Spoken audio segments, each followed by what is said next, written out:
నా ధన్యవాదాలు. మా మహిళలకు అందరికీ కూడా పేరు పేరున ధన్యవాదాలు.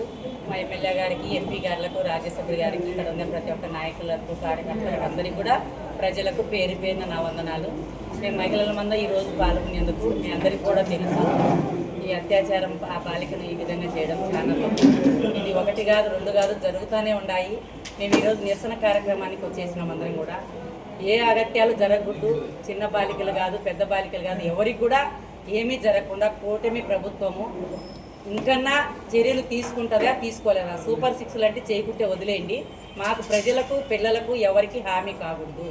మీరు పొత్తుతో పోయి కూటమి ప్రభుత్వం గెలిచి చీటీ కుర్చీ కోసం కాదు, ప్రజలకు న్యాయం చేయాలి, మహిళలకు న్యాయం చేయాలి. ఈ చిన్న బాలిక తల్లిదండ్రులు ఏమై ఆవేదన పోతున్నారు? వాళ్ళ బాధలు ఎవరు ఎరకడతారు?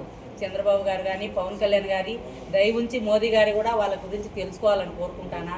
చంద్రబాబు ఏంది, పవన్ కళ్యాణ్ ఏంది, లోకేష్ ఏంది, వీళ్ళు కేవలం దోచుకోవడం కుర్చీగా తప్పక ప్రజలకు న్యాయం చేయలేదు.